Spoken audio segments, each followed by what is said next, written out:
نحمده ونصلي على رسوله الكريم اما بعد فاعوذ بالله من الشیطان الرجیم بسم اللہ الرحمن الرحیم رب اشرح لي صدری ویسر لي امری واحلل عقدۃ من لسانی یفقهوا قولی۔ سورہ البقرہ قرآن فہم تراویح کی ہم تیاری کر رہے تھے اور اس میں آج ہم نے آیت نمبر 233 سے کرنا ہے۔ قرآن کے الفاظ پہ دیکھنا بھی ثواب کا کام ہے، ٹھیک ہے، تو اپنی نگاہیں قرآن کی آیات پر رکھیں۔ والوالدات یرضعن اولادہن حولین کاملین لمن اراد ان یتم الرضاعہ۔ مائیں اپنی اولاد کو 2 سال کامل دودھ پلائیں، یعنی مکمل 2 سال دودھ پلائیں، جن کا ارادہ دودھ پلانے کی مدت بالکل پوری کرنے کا ہو، اور جن کے بچے ہیں ان کے ذمہ ان کا روٹی کپڑا ہے جو مطابق دستور کے ہو، یعنی جو معاشرے میں عام رواج ہے اس کے مطابق ان کا روٹی کپڑا وہ کریں گے۔ ہر شخص اتنی ہی تکلیف دیا جاتا ہے جتنی اس کی طاقت ہو۔ ماں کو اس کے بچے کی وجہ سے یا باپ کو اس کی اولاد کی وجہ سے کوئی تکلیف نہ پہنچائی جائے۔ وارث پر بھی اسی جیسی ذمہ داری ہے، یعنی اگر باپ کے علاوہ وارث کے پاس ہے یا کسی یعنی نگران کے پاس ہے تو پھر اس پر بھی ویسی ہی ذمہ داری ہے، یعنی روٹی کپڑے کی۔ پھر اگر دونوں یعنی ماں باپ اپنی باہمی رضامندی سے باہمی مشورے سے دودھ چھڑانا چاہیں تو دونوں پر کچھ گناہ نہیں، جبکہ تم ان کو مطابق دستور کے جو دینا ہو وہ ان کے حوالے کر دو۔ دستور وہی یعنی معروف کے جو معاشرے میں عام رائج ہو طریقہ، اس کے مطابق ان کو دے کے رخصت کر دو۔ اللہ تعالیٰ سے ڈرتے رہو اور جانتے رہو کہ اللہ تعالیٰ تمہارے اعمال کی دیکھ بھال کر رہا ہے۔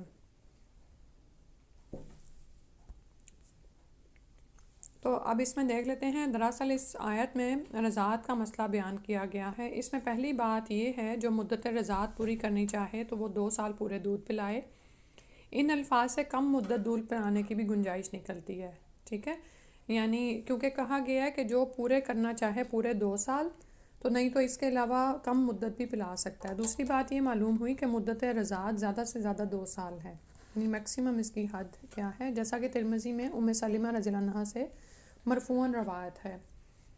طلاق ہو جانے کی صورت میں شیرخوار بچے اور اس کی ماں کی کفالت کا مسئلہ ہمارے معاشرے میں بڑا پیچیدہ بن جاتا ہے، اور اس کی وجہ شریعت سے انحراف ہے، لوگ شریعت کے حکم کو نہیں مانتے۔ اگر حکم الہی کے مطابق خاوند اپنی طاقت کے مطابق عورت کے روٹی کپڑے کا ذمہ دار ہو، جس طرح کہ اس آیت میں کہا جا رہا ہے، تو نہایت آسانی سے مسئلہ حل ہو جاتا ہے، ٹھیک ہے، یعنی شیرخوار بچے اور اس کی ماں کے کھانے پینے کی جیسے اوپر بتایا اس کی ذمہ داری کس پر ہے؟ باپ پر ہے، ٹھیک ہے۔ ماں کو تکلیف پہنچانا یہ ہے کہ مثلا ماں بچے کو اپنے پاس رکھنا چاہے مگر ممتا کے جذبے کو نظر انداز کر کے بچہ زبردستی ماں سے چھین لیا جائے، یا یہ کہ بغیر خرچ کے ذمہ داری اٹھائے اسے دودھ پلانے پر مجبور کیا جائے، یعنی وہ اب دودھ نہیں پلانا چاہتی لیکن اسے مجبور کیا جائے کہ تمہیں ملے گا بھی کچھ نہیں اور تمہیں اس سے دودھ بھی پلانا ہے۔ اور باپ کو تکلیف پہنچانے سے مراد یہ ہے کہ ماں دودھ پلانے سے انکار کر دے۔ اب باپ چاہتا ہے کہ بچہ اپنی ماں ہی کا دودھ پیے، لیکن عورت ضد پر آ جائے اور کہے کہ نہیں، یا اس کی حیثیت سے زیادہ کا مالی مطالبہ کرے، کیونکہ بار بار آپ یہ دیکھیں کہ یہاں پر معروف کا لفظ آ رہا ہے نا، تو اس سے کیا پتہ چلتا ہے؟ تو ماں باپ دونوں کو روکا گیا کہ ایک دوسرے کو بچے کی وجہ سے تکلیف نہ دیں، اور جو معروف یعنی وہاں پر معاشرے میں جو رائج ہے اس پر ہی دونوں راضی ہو جائیں۔ اور اس کے بعد جو وارث کا ذکر آیا تو باپ کے فوت ہو جانے کی صورت میں یہی ذمہ داری وارثوں کی ہے کہ وہ بچے کی ماں کے حقوق صحیح طریقے سے ادا کریں تاکہ نہ عورت کو تکلیف ہو، نہ بچے کی پرورش اور نگہداشت متاثر ہو۔ اور پھر اس کے بعد ہے نا کہ اگر باہمی مشورے سے ماں باپ دونوں اپنے باہمی مشورے سے دودھ چھڑانا چاہیں تو پھر دونوں پر کچھ گناہ نہیں کہ جب تم ان کو دستور کے مطابق جو دینا ہو ان کے حوالے کر دو، ٹھیک ہے۔ یہ اوپر میں سمجھ رہی تھی طلاق کی آیتیں چل رہی ہیں، لیکن یہ دودھ پلانے کی یہاں پر بات ہو رہی ہے۔ تو اب یہ ہے کہ اگر ماں کے علاوہ کسی اور عورت سے دودھ پلانے پر دونوں رضامند ہو جائیں تو پھر کیا کرنا ہے کہ اس عورت کو اس کا معاوضہ، دودھ پلانے کا معاوضہ، جیسے دایا رکھی جاتی ہیں نا، تو آیا اماں رکھی جاتی ہیں، تو ان کا معاوضہ دستور کے مطابق یعنی جو معاشرے میں رائج ہے اس کے مطابق ان کو ادا کر دیا جائے۔ اب اس آیت میں ہم دیکھتے ہیں کہ سبحان اللہ، اللہ تعالیٰ نے دین میں ایسے قوانین بھی اتارے ہیں کہ اگر طلاق ہو جائے تو بچہ کس طرح سے کس کی نگرانی میں ہوگا، اور اس کے لیے حقوق کیا عائد ہوتے ہیں مرد پر، ٹھیک ہے۔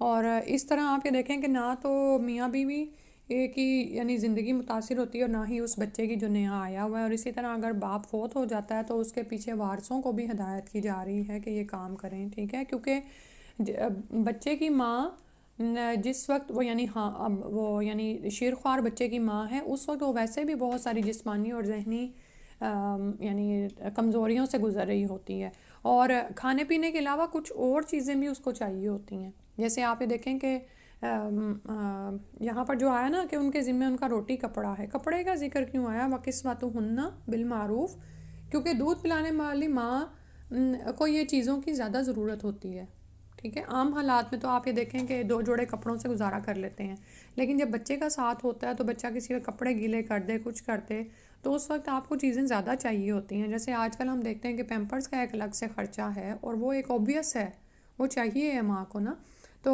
اس کی خاص طور پر یہاں پر نشاندہی کی گئی ہے۔ سبحان اللہ، اگر ہم اپنے دین کی ہر بات پر عمل کریں تو ہماری زندگیاں کتنی آسان ہو جائیں، اور آپس کے جو یعنی کہ کھینچا تانی رہتی ہے، کشاکش چلتی رہتی ہے، اس سے بھی ہم بچے رہیں، اور اگر ہم اس سے بچے رہیں گے تو ہمیں فائدہ کیا ہوگا؟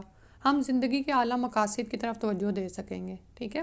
ادروائز یہ باتیں ایسی ہیں کہ اگر آپس کے تعلقات خراب ہو جائیں یا انسان آپس میں ایک دوسرے کے خلاف بغض یا تعصب یا حسد رکھے تو پھر کیا ہوتا ہے کہ انسان کے فرائض بھی متاثر ہوتے ہیں۔ بعض اوقات نمازیں بھی انسان بے دلی سے ادا کر رہا ہوتا ہے، اس میں بھی خشوع نہیں آ رہا ہوتا، ٹھیک ہے۔ پھر فرمایا تم میں سے جو لوگ فوت ہو جائیں اور وہ بیویاں چھوڑ جائیں، وہ عورتیں اپنے آپ کو 4 مہینے اور 10 دن عدت میں رکھیں، پھر جب مدت ختم کر لیں تو جو اچھائی کے ساتھ وہ اپنے لیے کریں اس میں تم پر کوئی گناہ نہیں، اور اللہ تعالیٰ تمہارے عمل سے خبردار ہے۔ تو یہ عدت وفات ہر عورت کے لیے، چاہے گھر میں رہے یا گھر کے باہر، جوان ہو یا بوڑھی، البتہ اس سے حاملہ عورت مستثنیٰ ہے، جس کے بارے میں ہم پیچھے پڑھ رہے ہیں نا، کیونکہ اس کی مدت عدت وضع حمل ہے، یعنی جب بچہ پیدا ہو جائے گا، چاہے خامد کے فوت ہونے کے 1 دن بعد ہی بچہ پیدا ہو جائے تو اس کی عدت کی مدت ختم ہو جاتی ہے، ٹھیک ہے۔ اور اس عدت وفات میں عورت کو زیب و زینت کی، حتیٰ کہ سرما لگانے کی بھی، اور خامد کے مکان سے کسی اور جگہ منتقل ہونے کی اجازت نہیں ہے۔ البتہ وہ متعلقہ جو دوبارہ نکاح کرنا چاہے اس کے لیے عدت کے اندر زیب و زینت ممنوع نہیں ہے۔ وہ متعلقہ جس سے رجوع نہ ہو سکے اس میں اختلاف ہے، بعض جواز کے اور بعض ممانعت کے قائل ہیں، ٹھیک ہے۔ اور اس کے بعد ہے کہ عدت گزرنے کے بعد وہ زیب و زینت اختیار کریں، اولیاء اس کی اجازت اور مشاورت سے کسی اور جگہ نکاح کا بندوبست کریں تو اس میں کوئی حرج نہیں، اس لیے تم پر بھی اے عورت کے والیوں کوئی گناہ نہیں۔ اس سے معلوم ہوا کہ بیوہ کے عقد ثانی یعنی اس کے دوسرے نکاح کو برا نہیں سمجھنا چاہیے، نہ ہی اس میں رکاوٹ ڈالنی چاہیے، جیسا کہ ہندوؤں کے اثرات سے ہمارے معاشرے میں یہ چیز پائی جاتی ہے کہ اگر کوئی عورت چاہے کسی بھی عمر میں ہو، اگر وہ اپنے خامد کے فوت ہونے کے بعد کسی دوسری شادی کا سوچتی ہے تو لوگ اس کو بے وفائی کے اور پتہ نہیں کیا کیا غلط قسم کے طعنے دینا شروع ہو جاتے ہیں، حالانکہ یہ سراسر اسلام کے حکم کے خلاف ہے۔ تم پر اس میں کوئی گناہ نہیں کہ تم اشارتاً ان عورتوں سے نکاح کی بابت کہو یا اپنے دل میں پوشیدہ ارادہ کرو، اللہ تعالیٰ کو علم ہے کہ تم ضرور ان کو یاد کرو گے، لیکن ان سے پوشیدہ وعدے نہ کرو۔ یعنی یہ کہا جا رہا ہے کہ جس وقت عدت کی مدت گزری ہے تو اس وقت ہاں یہ اور بات ہے کہ تم بھلی بات بولا کرو، اور عقد نکاح جب تک عدت ختم نہ ہو جائے پختہ نہ کرو، یعنی نکاح کی گرہ۔ جان رکھو کہ اللہ تعالیٰ تمہارے دلوں کی باتوں کا بھی علم رکھتا ہے، تم اس سے خوف کھاتے رہا کرو، یعنی اس کا تقوی اختیار کرو، اور یہ بھی جان رکھو کہ اللہ تعالیٰ بخشش اور حلم والا ہے۔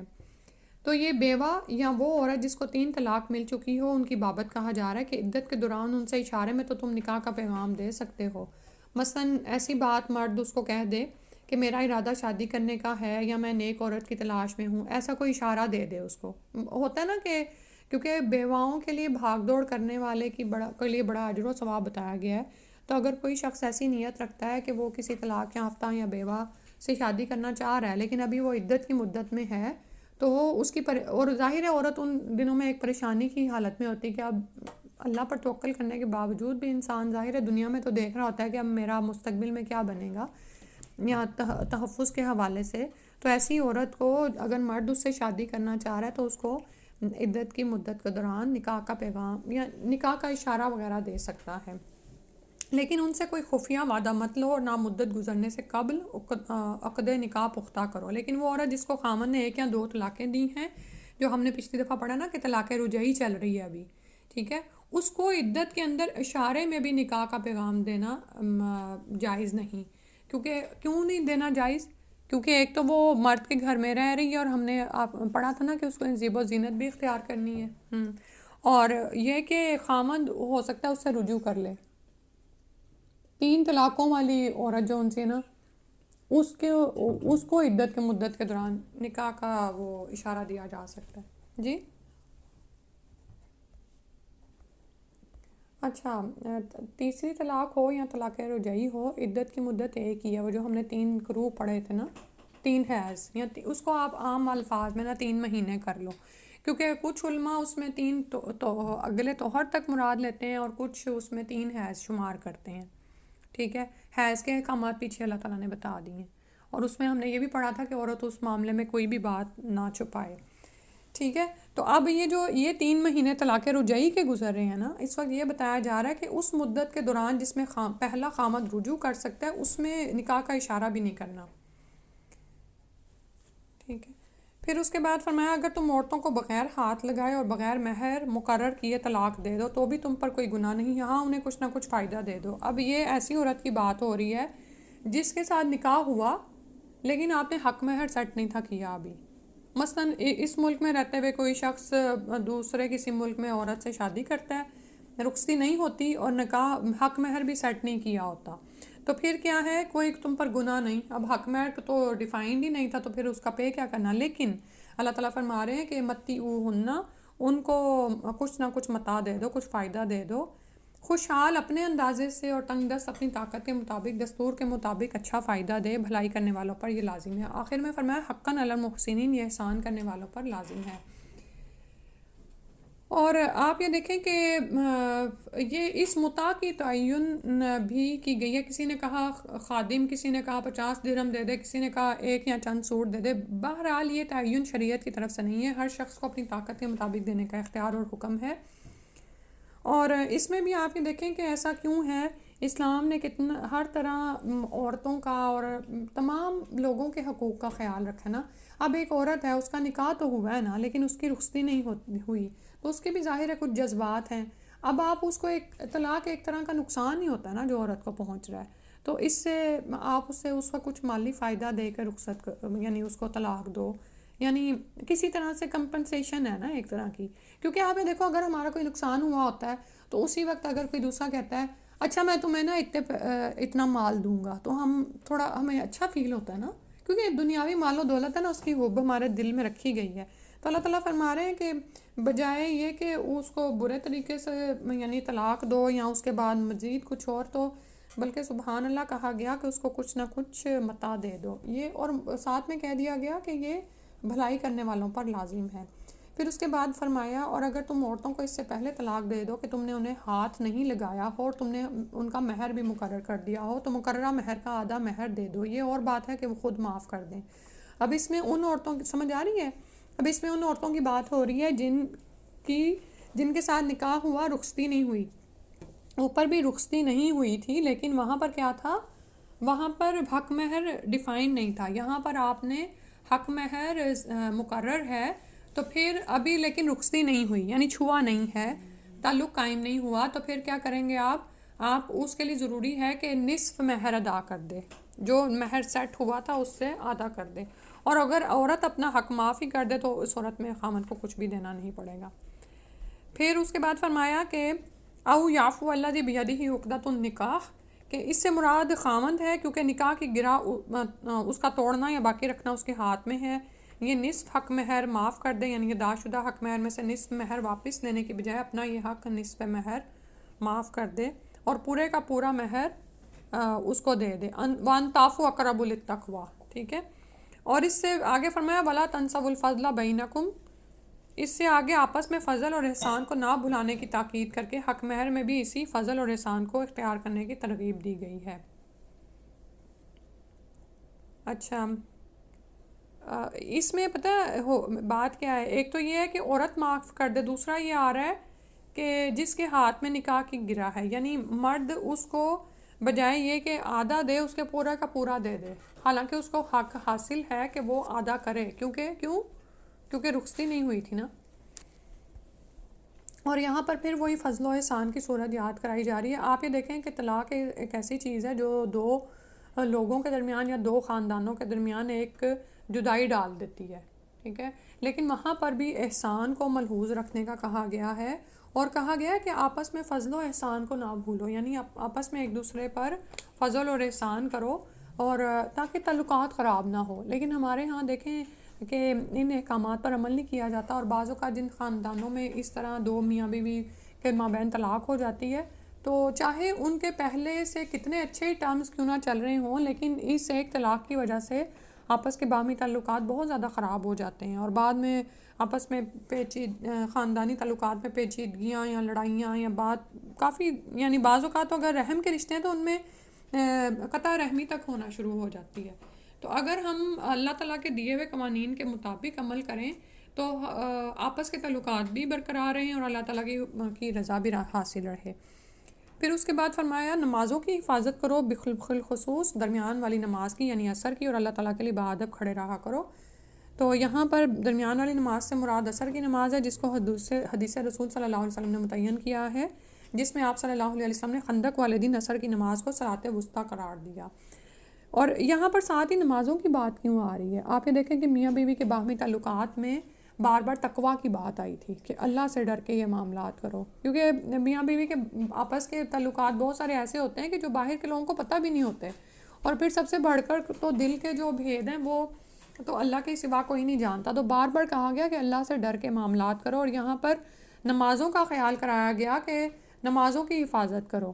اب اس میں ایک بات تو یہ ہے کہ وہی اللہ کا خوف ہے کہ جس طرح نمازوں میں انسان خشوع و خضوع اختیار کرتا ہے زندگی کے باقی معاملات میں بھی کرے، اور دوسرا یہ کہ آپس کے تعلقات میں اتنے نہ کھو جاؤ کہ نمازوں کی حفاظت نہ ہو سکے، ٹھیک ہے۔ بعض اوقات انسان آپس کے تعلقات میں اعتدال نہیں رکھ پاتا، بعض اوقات تو بہت زیادہ محبت میں اللہ کو بھول جاتے ہیں لوگ، اور بعض اوقات آپس کی نفرت میں لوگ اللہ کو بھول جاتے ہیں، ٹھیک ہے۔ جیسے ابھی میں نے بتایا نا کہ نماز کا خشوع سب سے پہلے اٹھنا شروع ہوتا ہے جب آپ کے آپس کے تعلقات خراب ہوتے ہیں، آپ ادھر وضو کر کے نماز میں کھڑے ہوتے ہو، پھر آپ کو وہی خیال آ رہا ہوتا ہے کہ فلاں سے میری چپکلس چل رہی ہے، اور اس کے خلاف حسد یا کینہ یا بغض جو بھی آپ نے دل میں رکھا ہوتا ہے وہ نماز میں ہی خیالات آنا شروع ہو جاتے ہیں، یا اسی طرح بہت زیادہ محبتیں بھی یہی کرتی ہیں۔ تو ہمیں کیا کرنا چاہیے؟ مومن کا معاملہ کیا ہے کہ اپنے جذبات کو اعتدال میں رکھے، اور اپنی سب سے زیادہ لو جو ہے وہ اللہ کی طرف لگائے، اللہ کے لیے بادب کھڑے رہا کرو یہاں پہ فرمایا۔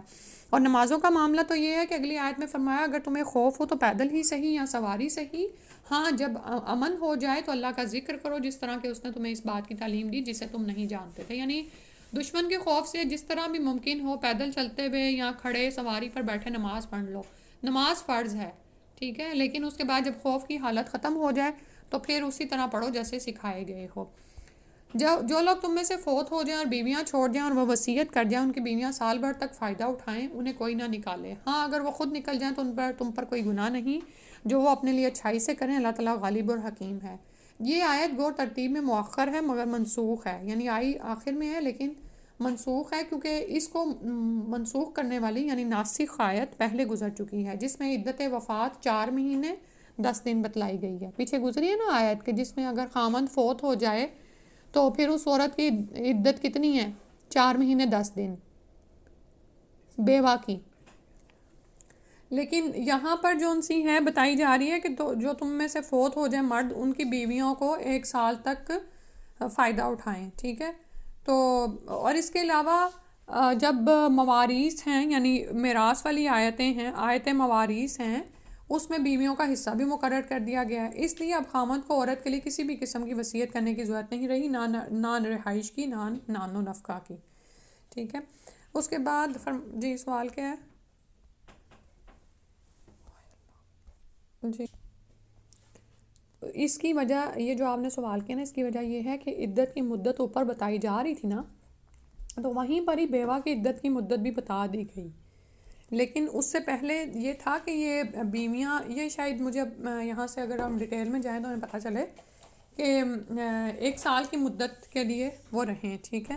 اور ان کے لیے رہائش اور یہ سارا نان و نفقہ ذمہ تھا. لیکن اس کے بعد جب میراث کی آیتیں اتری ہیں اور ساتھ میں یہ اوپر جب ہم عدت کی مدت پڑھ رہے ہیں نا، تو وہ آیتیں کیا ہیں، وہ منسوخ نہیں ہیں، ان پر عمل ہوگا. اور یہ جو سال والی آیت ہے اور یہاں ان کے لیے حصہ مقرر کرنے کی بات ہے، یہ اب وہ منسوخ سمجھی جائیں گی. ٹھیک ہے. اس کے بعد ہے یہ حکم عام ہے جو ہر متعلقہ عورت کو شامل ہے. اس میں تفریق کے وقت جس حسن سلوک کا اہتمام کرنے کی تاکید کی گئی ہے اس کے بے شمار معاشی فائدے ہیں. کاش مسلمان اس نہایت ہی اہم نصیحت پر عمل کریں. اچھا، اس کا ترجمہ رہ گیا تھا، طلاق والیوں کو اچھا فائدہ دینا پرہیزگاروں پر لازم ہے. ٹھیک ہے، یعنی جن کو آپ طلاق دو ان کو اچھے طریقے سے رخصت کرو. اسی طرح اللہ تعالیٰ اپنی آیتیں تم پر ظاہر فرما رہا ہے تاکہ تم سمجھو. پھر آگے ہم یہ واقعہ پڑھتے ہیں. اللہ سبحانہ تعالیٰ سے دعا ہے کہ ہمیں ان کی سمجھ عطا فرمائیں. کیا تم نے انہیں نہیں دیکھا جو ہزاروں کی تعداد میں تھے اور موت کے ڈر کے مارے اپنے گھروں سے نکل کھڑے ہوئے؟ اللہ تعالیٰ نے انہیں فرمایا مر جاؤ، پھر انہیں زندہ کر دیا. بے شک اللہ تعالیٰ لوگوں پر بڑا فضل کرنے والا ہے، لیکن اکثر لوگ ناشکرے ہیں. یہ واقعہ کسی سابقہ امت کا ہے جس کی تفصیل کسی حدیث میں بیان نہیں کی گئی. تفسیری روایات اسے بنی اسرائیل کے زمانے کا واقعہ اور اس پیغمبر کا نام جس کی دعا سے انہیں اللہ تعالیٰ نے دوبارہ زندہ کیا، یہ جہاد میں قتل کے ڈر سے یا وبائی بیماری طاعون کے خوف سے اپنے گھروں سے نکل کھڑے ہوئے تھے تاکہ موت کے منہ میں جانے سے بچ جائیں. اللہ تعالیٰ نے انہیں مار کر ایک تو یہ بتلا دیا کہ اللہ کی تقدیر سے تم بچ کر نہیں جا سکتے. دوسرا یہ کہ انسانوں کی آخری جائے پناہ اللہ تعالیٰ ہی کی ذات ہے. تیسرا یہ کہ اللہ تعالیٰ دوبارہ پیدا کرنے پر قادر ہے اور وہ تمام انسانوں کو اسی طرح زندہ فرمائے گا جس طرح اللہ نے ان کو مار کر زندہ کر دیا. اور اس سے اگلی آیت میں مسلمانوں کو جہاد کا حکم دیا جا رہا ہے. اس سے پہلے اس واقعہ کے بیان میں بھی یہی حکمت ہے کہ جہاد سے جی مت چراؤ. موت و حیات تو اللہ کے قبضے میں ہے اور اس موت کا وقت بھی متعین ہے جہاں جہاد سے گریز اور فرار کر کے تم ٹال نہیں سکتے. ٹھیک ہے. تو فرمایا کہ اللہ کی راہ میں جہاد کرو اور جان لو کہ اللہ تعالیٰ سنتا جانتا ہے. ایسا بھی کوئی ہے جو اللہ تعالیٰ کو اچھا قرض دے، پس اللہ تعالیٰ اسے بہت بڑھا چڑھا کر عطا فرمائے گا. اللہ ہی تنگی اور کشادگی کرتا ہے اور تم سب اسی کی طرف لوٹائے جاؤ گے. تو قرض حسنہ سے مراد اللہ کی راہ میں اور جہاد میں مال خرچ کرنا، یعنی جان کی طرح مالی قربانی میں بھی تعامل مت کرو. رزق کی کشادگی اور کمی بھی اللہ کے اختیار میں ہے اور وہ دونوں طریقوں سے تمہاری آزمائش کرتا ہے، کبھی رزق میں کمی کر کے اور کبھی اس میں فراوانی کر کے. اللہ سے دعا ہے کہ اللہ تعالیٰ ہمیں اپنی راہ میں یہ جو قرض حسنہ اللہ تعالیٰ مانگ رہے ہیں، یعنی کہ مانگ نہیں رہے، یعنی ہمارے ہی لیے یہ ہمیں کہہ رہے ہیں کہ من اللہ جی یقرض اللہ قرضا حسنا. اللہ کو تو نہیں چاہیے، اللہ کے تو دونوں ہاتھ کھلے ہیں، وہ تو روز خرچ کرتا ہے، جس کو چاہتا ہے دیتا ہے. تو یہ ہمارے ہی فائدے کے لیے کہا جا رہا ہے. اللہ سے دعا ہے کہ اللہ تعالیٰ ہمیں اپنی راہ میں خرچ کرنے کی توفیق دیں اور اس پر ہمیں اپنے وعدے کے مطابق بڑھا چڑھا کر بہت زیادہ دیں، رزق کی کشادگی دیں اور اس کی کمی کبھی نہ آئے. آمین یا رب العالمین. پھر اللہ کی راہ میں خرچ کرنے سے تو کمی بھی نہیں ہوتی. اللہ تعالیٰ اس میں کہیں کہیں گناہ اضافہ فرماتا ہے، کبھی ظاہری طور پر، کبھی معنوی اور روحانی طور پر اس میں برکت ڈال کر، اور آخرت میں تو یقیناً اس میں اضافہ حیران کن ہوگا. ہم اللہ کی راہ میں دیتے ہیں نا تو ہم بڑی کیلکولیشن کرتے ہیں، میں نے $100 لیے تو مجھے واپس دگنے آنے تھے تو مجھے 200-300 کیوں نہیں آئے. یہ نہیں ہوتا. بعض اوقات اللہ تعالیٰ معنوی اعتبار سے برکت دیتے ہیں، یعنی یہ کہ آپ سے بلائیں ٹال دی جاتی ہیں، وہ مال جو آپ کا غلط جگہ پہ ضائع ہونا تھا وہ بچ جاتا ہے. ایسی بہت ساری چیزیں سلف نے اپنی زندگیوں میں دیکھی ہیں، اللہ تعالیٰ ہمیں بھی دکھائے. اس کے بعد فرمایا